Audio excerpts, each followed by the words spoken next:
Hi, I'm Natalie Jill, fat loss expert turned high performance coach. When odds are stacked against us, how do we shift and create everything from nothing? How do we level up when we aren't feeling it yet or we've had a big setback?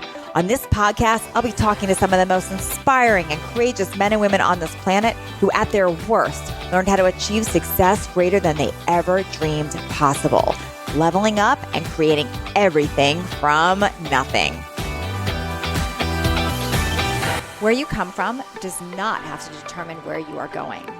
Today, I can't wait for you to meet Carolyn. Who she is today, a proud mom of 3, an international speaker, a successful coach, and a nonprofit leader, is not who she was. Imagine, if you will, being molested as a 4-year-old child by your neighbor, being raised by a mom with a mental illness, growing up in a home where hoarding was a way of life, being adopted as a Black child by white parents. Oh, and having your mom tell you that you cost $10,000 to adopt, so you needed to earn your worth. And then after all that, imagine being a teenager so depressed that you turn to take your own life. This is all just scratching the surface of the cards Carolyn's life handed her. Today, though, her sadness, her broken past story has become her message of empowerment. From standing in a food line at the Salvation Army with her baby, Carolyn is avid now about sharing her own life story and encouraging others to make changes that move them from fear to focusing on the pursuit of passions. Join in today and learn exactly how Carolyn Colleen, with her Ph.D. now, uses her fierce method to level up her life and countless others. Today on Leveling Up, I've got Carolyn Colleen. I'm so excited to chat with her. When we were talking before we started recording, she said that she loves to help people realize that where they come from does not determine where they are going. And I said, you are my perfect guest right now, because that sums up my belief around everybody. Where you're coming from does not determine where you need to go. So Carolyn, thank you so much for being here today with us. Thanks for having me. I'm excited to be here. Thank you.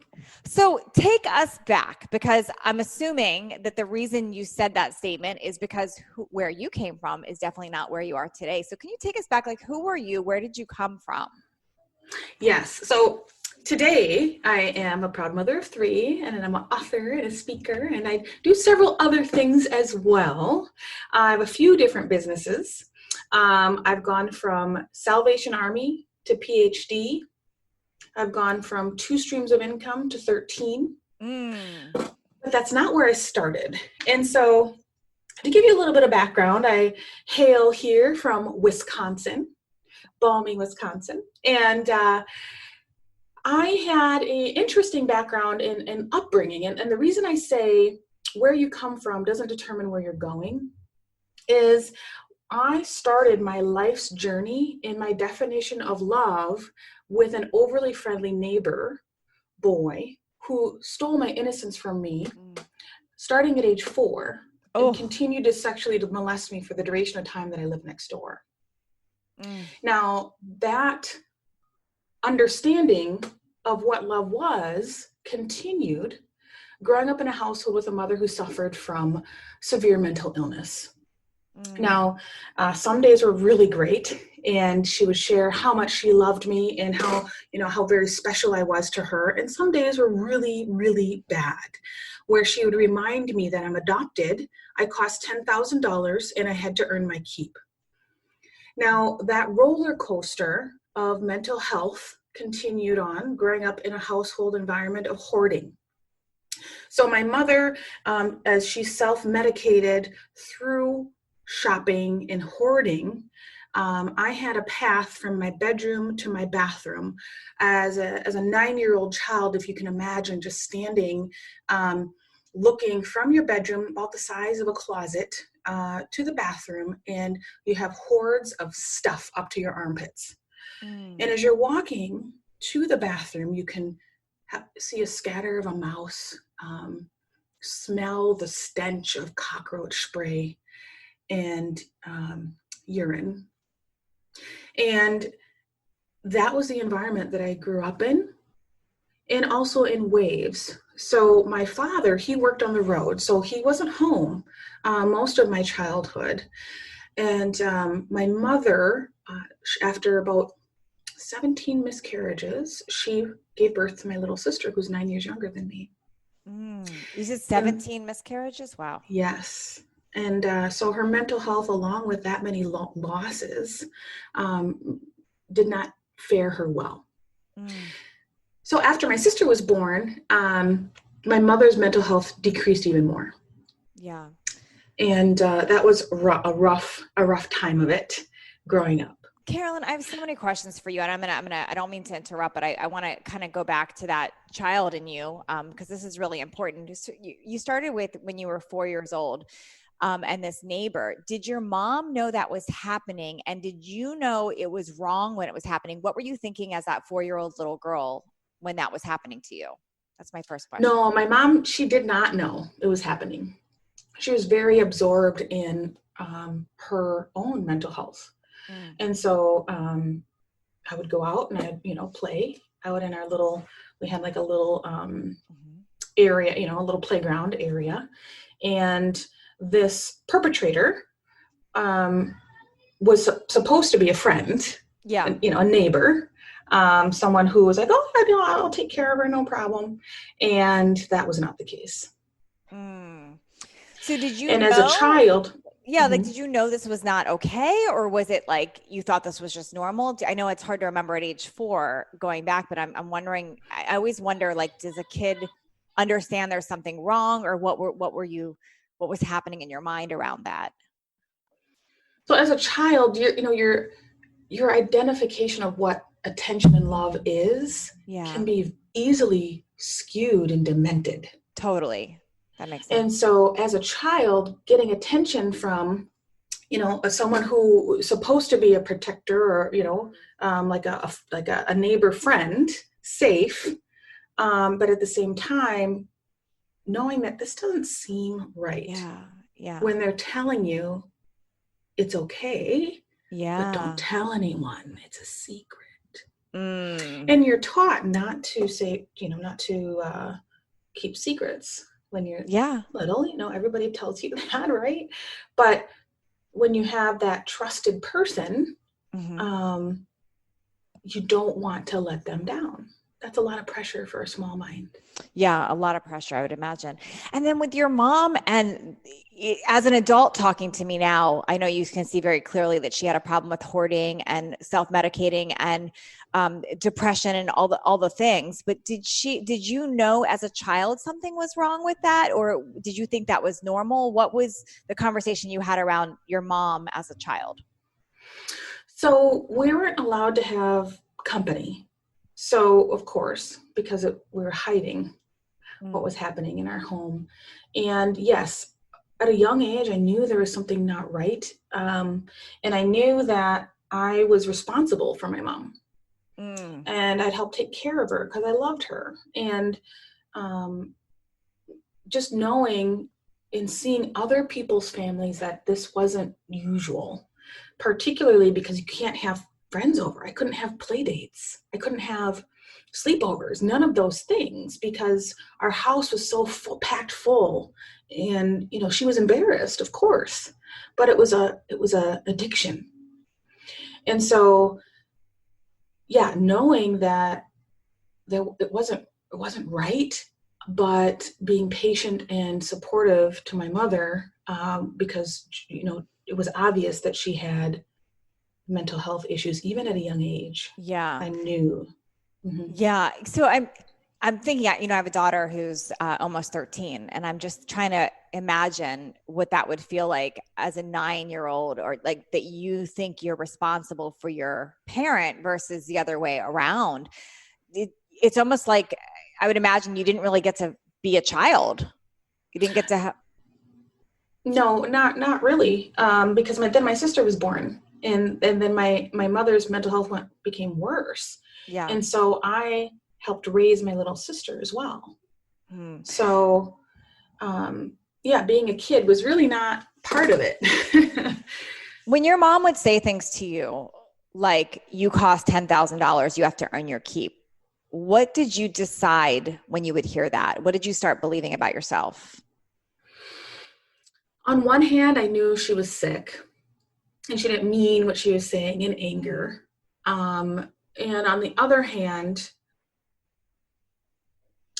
when I was young, I'll just tell you another story. When I was young, I used to listen to Whitney Houston. And I used to dream, I guess I'm adopted and I didn't know who my real parents were. I used to dream, well, maybe it's Whitney Houston. And I would listen to those words and the music helped me escape my situation. And there's a song that she sings called The Greatest Love of All. And within the words, not only would I escape, it gave me hope. It gave me hope that that the words that came from my mother's mouth were not the end of the story. I love that. You know, it's interesting. I've interviewed a lot of people that were adopted, and it's interesting to hear that that imagination, that vision, that dreaming of that there might be something else that gave hope and faith and another thing. And it sounds just like from listening to you that might have been something that was helping you at the time to be able to imagine. Mm-hmm. Exactly. Yeah. Now, was he aware of all of this with your mom? And how did he address that with you as a kid? So he was aware to an extent and unaware. So he worked on the road and he had to follow work wherever it went. Okay. And so for most of my childhood, he wasn't there. He worked and he sent money home. Mm-hmm. And then when he was home, he'd come home and he'd see all of the accumulation, and he would drag bags and bags and bags of things out for, 2-3 days in a row, but then he'd be called back to work and he'd have to go. And so really the longest time that he was ever home was 2 to 3 days. And he'd say, you got to stop this. You can't do this. You can't buy these things. I'm going to, cut off the money or, whatever he could. Mm-hmm. And then he had to go. And so, he was aware, but it wasn't something that I feel, looking back, was within his control. Yeah. Did you know hoarding was an actual problem or a thing, or did you assume that other people's houses look like that and that was normal?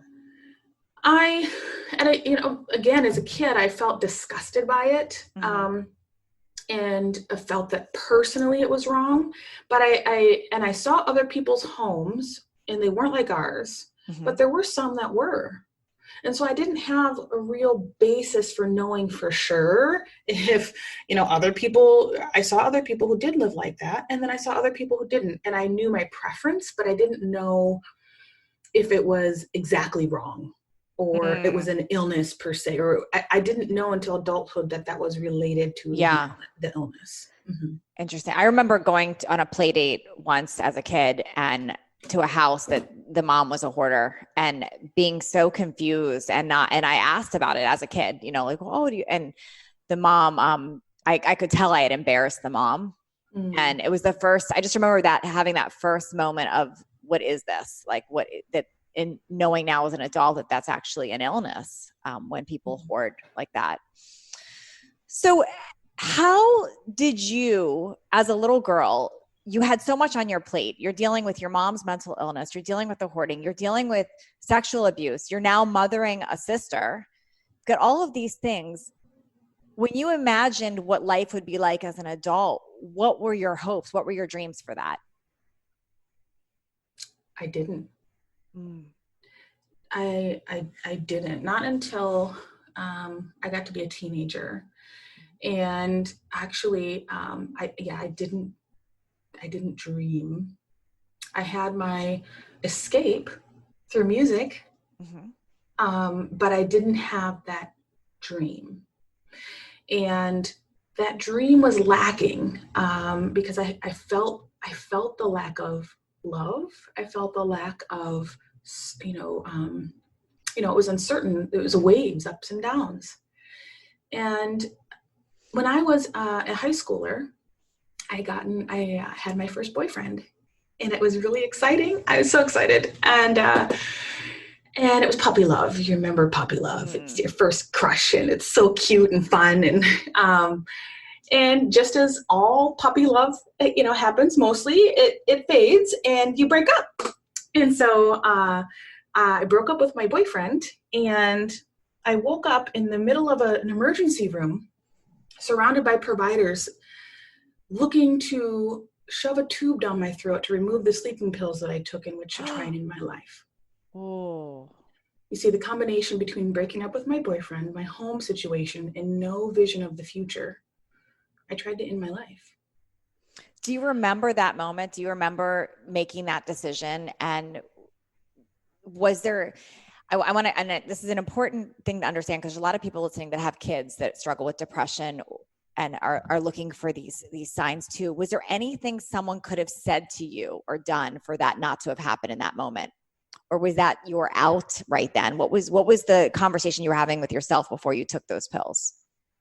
The conversation I had with myself was a skewed expectation of my boyfriend maybe rescuing me from my situation. And in order to change my decision at that time, someone would have needed to remove me from the house and remove my sister. Oh. That's what I felt would have been the solution, and I didn't see that. And I thought, well, you know what? If this is what it's going to be, I don't want it. Yeah. Wow. So you hadn't told anyone, you just did this on your own. Mm-hmm. And so you didn't know you'd wake up again, and you woke up in the hospital. Yep. Who found you and what happened from there? My mom. So I had said goodbye to her, and I wrote a letter, and she came and she checked on me because she thought it was odd, and then rushed me to the hospital. So your mom had glimpses of loving and caring for you. It sounds Oh, definitely. Like. Yes. Yeah. When you live with someone who struggles with mental health, it's waves. Like I don't know if you've heard the saying, some days are great and they're really great, and then some days are bad and they're really bad. So it's waves. Mm-hmm. Was it almost like a bipolar situation where she would be fun and manic and then go into a depression, or was it something different? Bipolar and personality disorder. Okay. Mm-hmm. Okay. So you find yourself in the hospital with a tube down your throat. What was your first thought? Shame. Shame for what? For trying to take my life. Because I remembered my sister in that space. She was angry. And when I returned home, after the 72-hour hold that they put you on, my sister was there crying, angry, and of course. And she said to me, "How dare you leave me here?" And in that moment, I realized, I realized that I was the shining light to another person. And sometimes you don't realize that, particularly, when you get caught up in all these different things, you get caught up in your own things. Mm-hmm.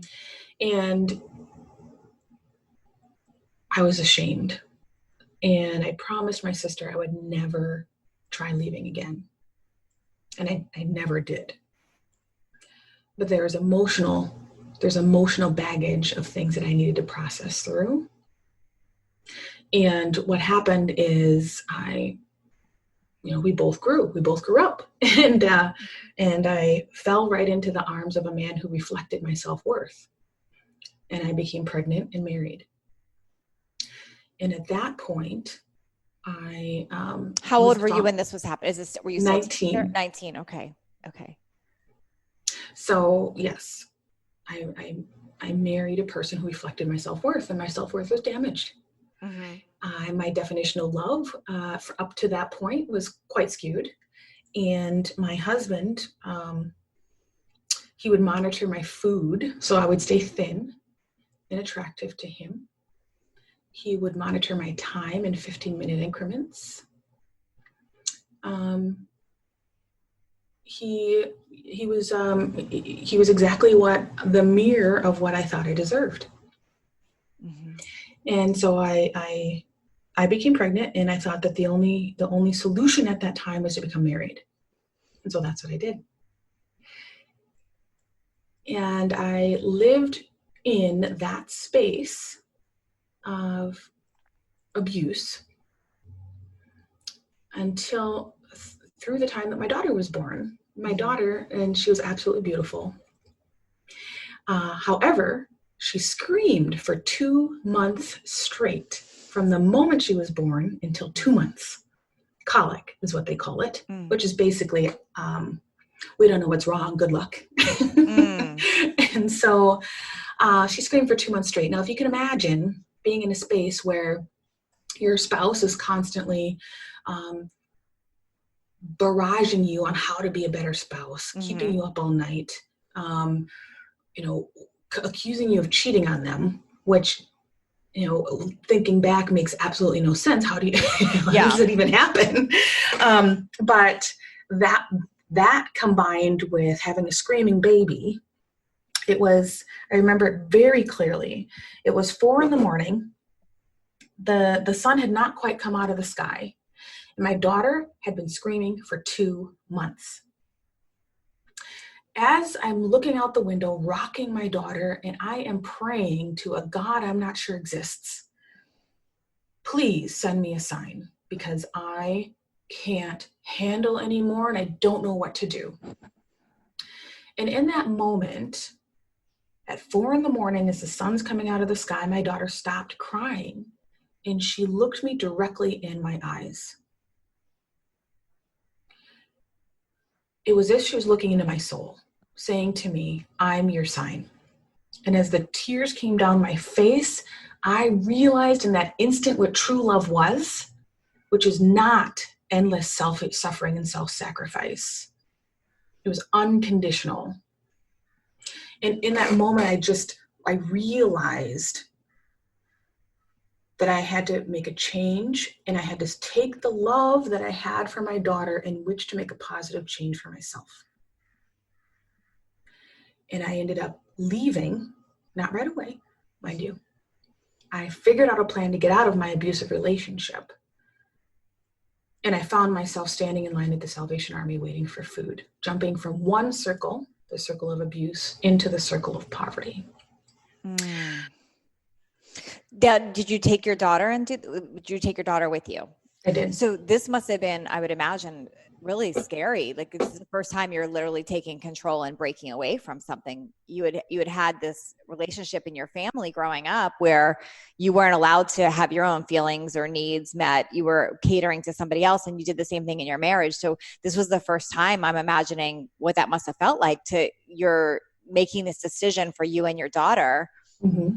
It was the first time I was taking, right.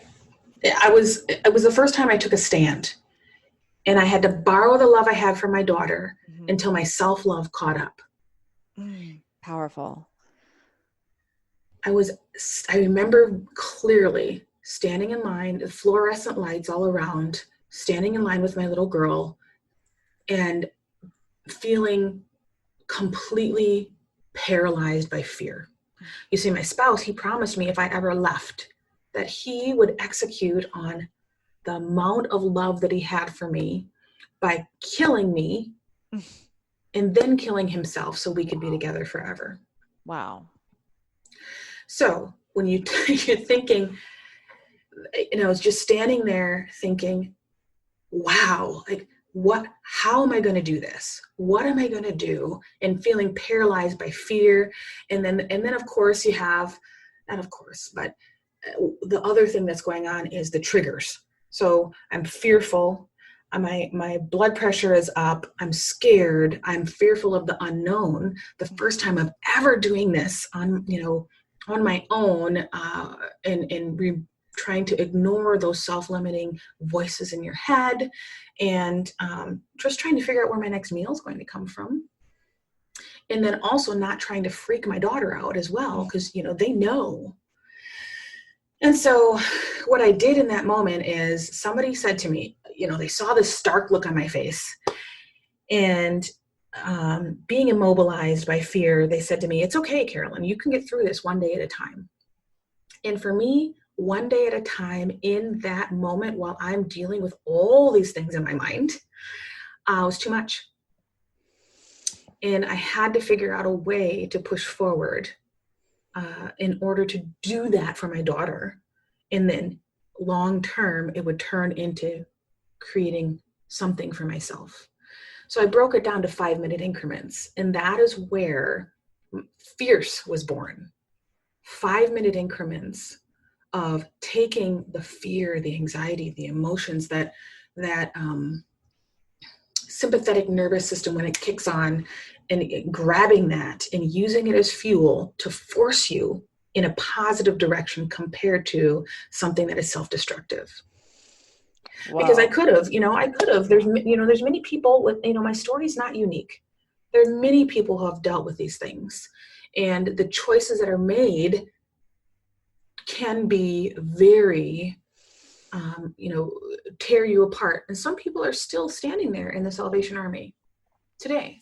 So Carolyn, you're right. The story is not unfamiliar, but how you manage through this is very unique. So I've had countless interviews of people that had horrendous childhoods and abusive relationships and abusive marriages. But what they turned to was self-destruction even more, hard drug use, criminal activity. Was that any of that ever a temptation to you? And how did you not go to the numbing out? Because you're raised by a mom that learns to numb herself out, through the shopping. That would have been easy. I'm not suggesting it, but it would have been the easy thing. What made it that you didn't turn to that? Or did you ever attempt that? I thought about it many times. I made that promise to my sister that I would not ever give up and try to take my life again. Mm-hmm. And like I said earlier, borrowing the love that I had for somebody else until my self-love caught up, I took the love that I had for my daughter in that hope that I could create something better for her.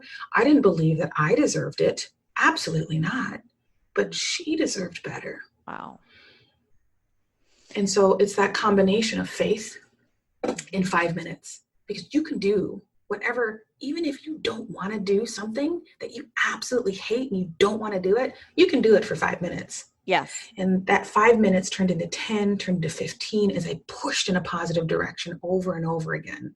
And I continued that like a freight train, because what it does is it removes when you're doing that, you're focusing 5 minutes at a time on one goal.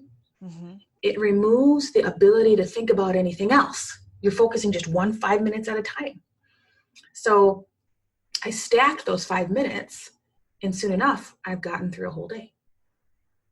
How did you shut down that fear? Like, you had some very real threats from your husband at the time. Like, he told you he would take the amount of love and kill you and kill him. That must have been terrifying. How did you shove that out of your brain? How did you get help around that? Did anybody listen about that? Did you ask for help? Like, I'm just trying to imagine. So many people would be so paralyzed with fear around that. 20 years of therapy. I took the resources that were available and I got therapy. What's interesting is there are resources, but you have to set your ego aside and accept them. And that was a big challenge for me because, I'm a spunky 21-year-old, I know everything kind of attitude, mm-hmm. But at the same time, I knew nothing. And I had to set my ego aside in order to see the resources at hand. So within the Salvation Army, they have resources there and they connect you to a social worker. The social worker connects you to other resources. You have to actually accept the resources. Mm. And so I got therapy, I got housing, I got into low-income housing, and I kept pushing. And I pushed for the people that I loved. So what I'm hearing from you, and correct me if I'm not hearing this correctly, but is really you had to get out of the victim mindset, even though you easily could have been a victim to all types of things, and be accountable and take responsibility and say, okay, there's resources here. I might not like them, I might not think these are the answer, but I've got to get out of this. So I'm going to accept and take responsibility and dig into these resources. That's what I'm hearing. That because even like you mentioning Salvation Army, I think you're the first person I've ever interviewed that actually turned to Salvation Army. Like, how did you even know to do that? And I would imagine you had to really be accountable and make a decision around that to do that. Yes.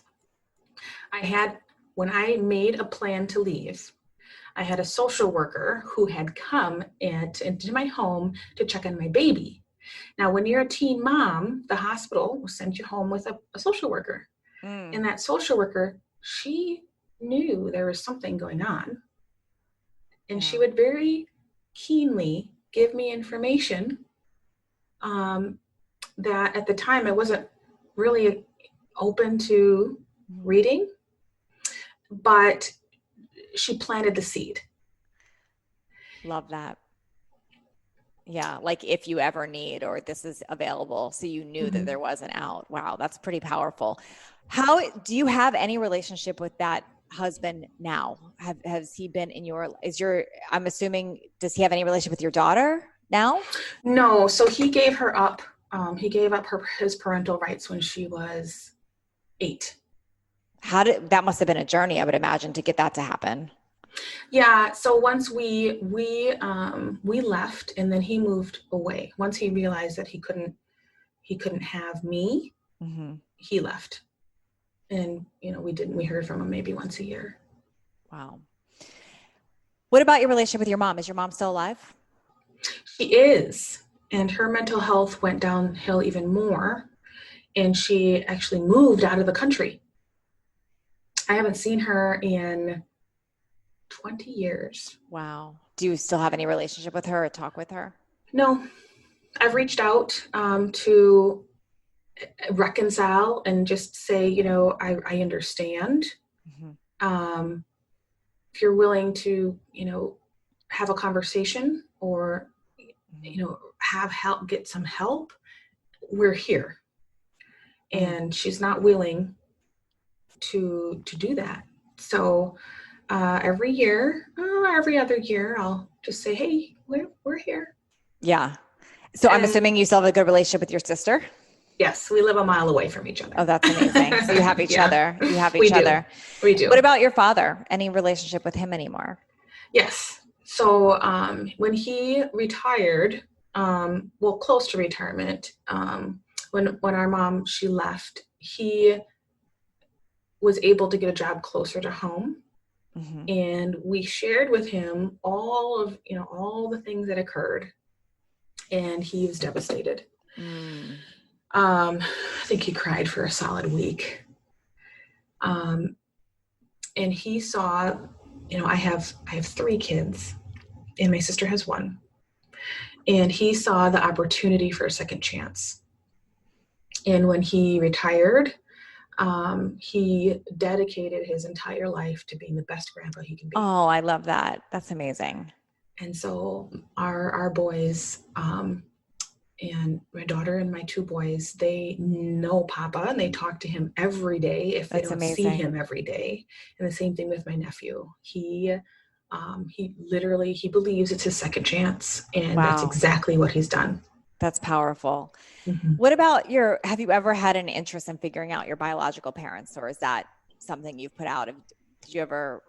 I have. I went on to ancestry.com and found a first cousin and just said, they reached out to me and said, hey, I think we're related. And so I gave some names of what I thought might be, and then I didn't hear anything. So not yet. It's out there. Yeah. It's out there. Yeah. It's out there. Now, okay. So I want to talk more about this fierce concept that you kind of came up with in your rock bottom, but I'm assuming at the time you didn't know you were really onto something here. I want to talk a little bit more about that because it sounds like a great idea. Like you're going to take your fear and your anger and you're going to do something powerful with it. But how do you actually make that happen? Because I know there's someone listening right now that's in this turmoil of a life right now, or in that rock bottom, and they're angry and they're scared and they're like, but how? What could you speak into that? Like, what's step 1 with that? So step 1 is taking a deep breath. It's something that we if you notice, sometimes when we're in that space of anxiety or anger, we hold our breath. Yeah. The first step is to take a deep breath. And I don't care how you do it. There's so many different ways. I say breathe in for 7 and breathe out for 11. So 3 times, breathe in for 7 and out for 11. The very first step. It's basically taking a moment of pause. Taking a moment of pause so that you can gain clarity in which to think. Because when you're in that space of anxiety, overwhelm, fear, you can't think. It's impossible. And actually, it's proven by science.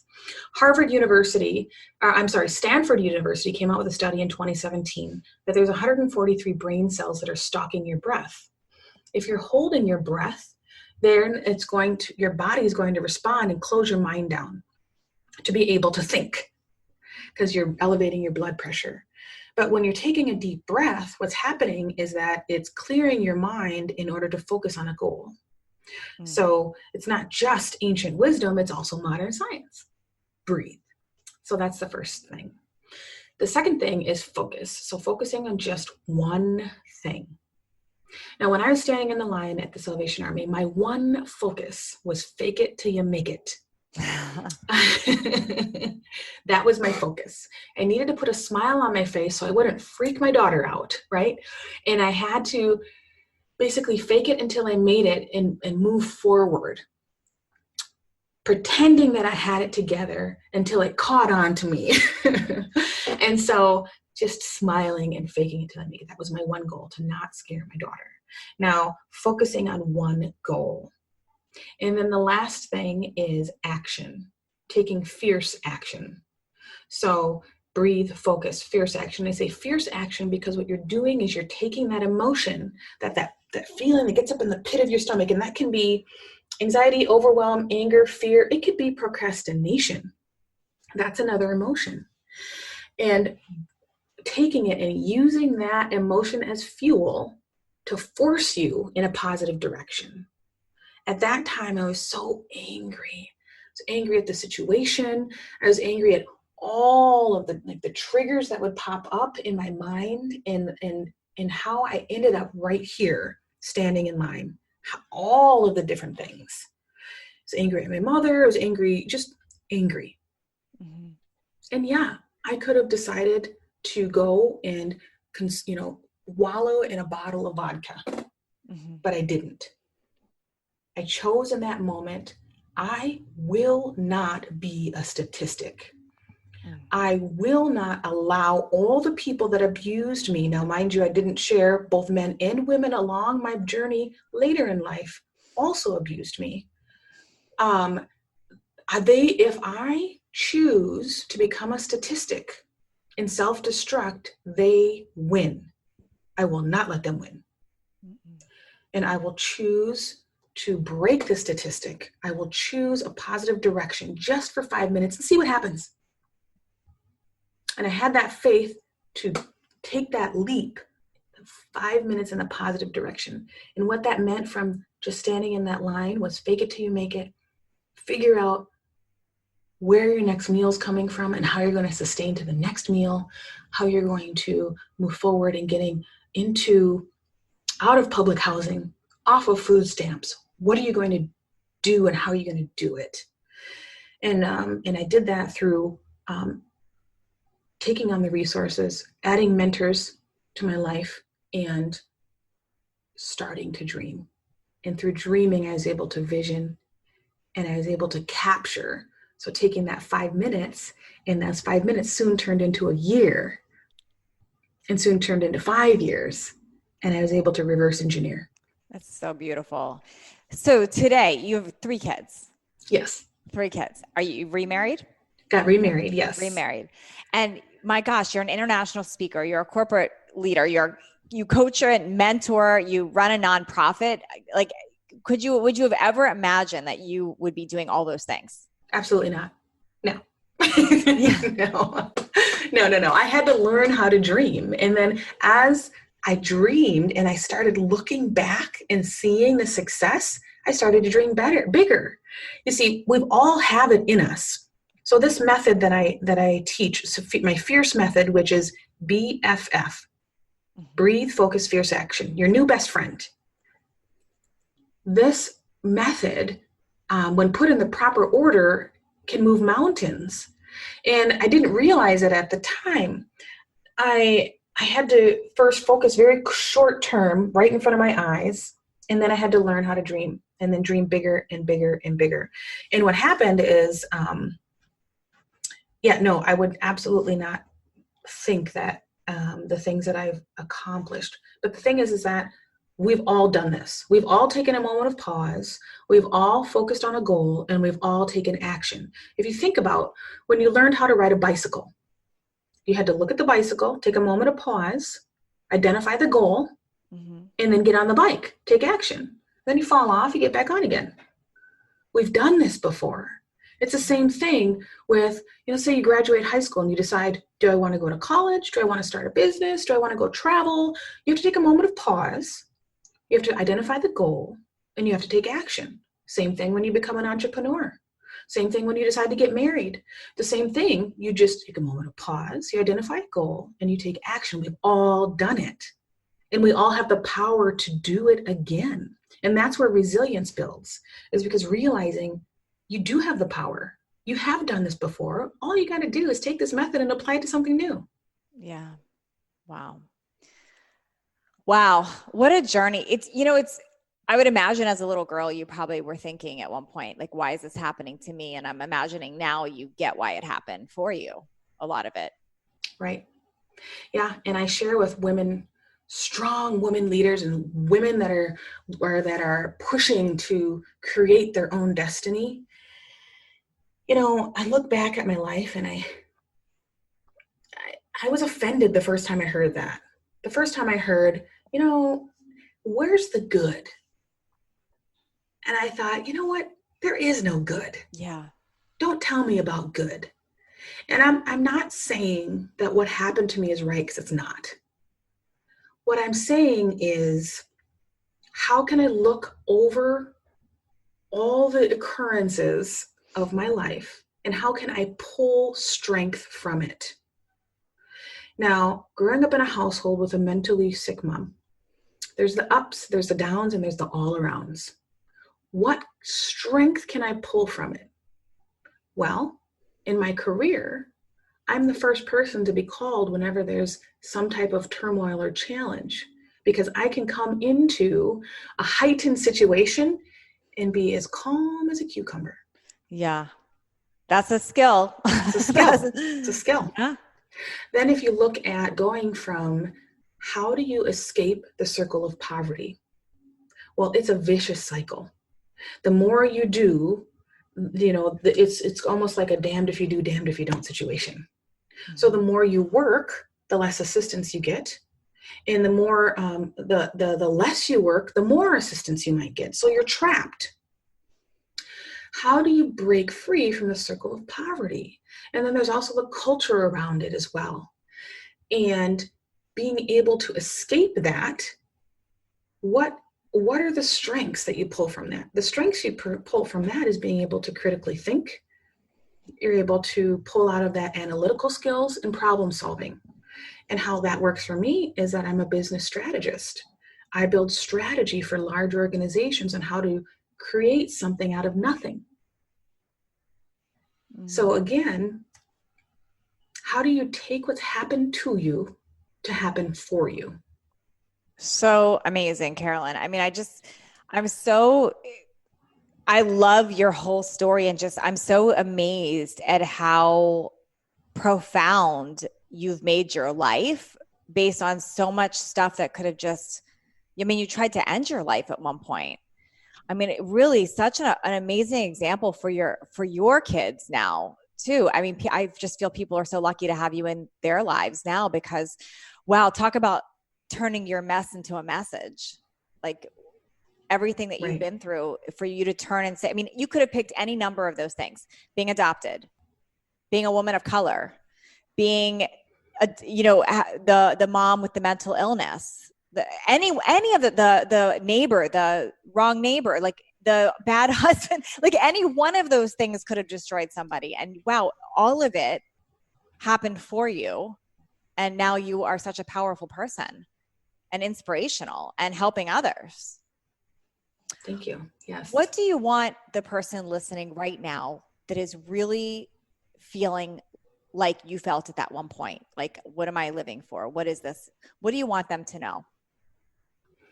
I want them to know that each of us were put here for a reason. Not all of us have figured it out yet, but we're all here for a reason. And you might be that shining light to another person you have no idea that you are.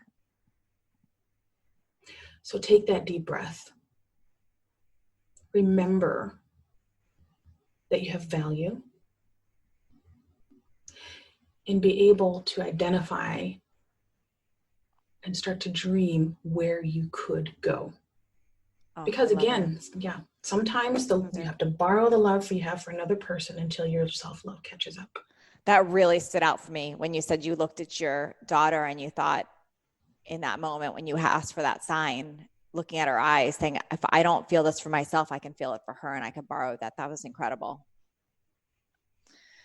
Carolyn, you are just amazing. Your story, incredible. I think people are so lucky to work with you. Where can people find you? Where can they learn more? I need to have you in my life now. So where are all the places? Yes. I would love that. Good. Yes. So CarolynColleen.com. Okay.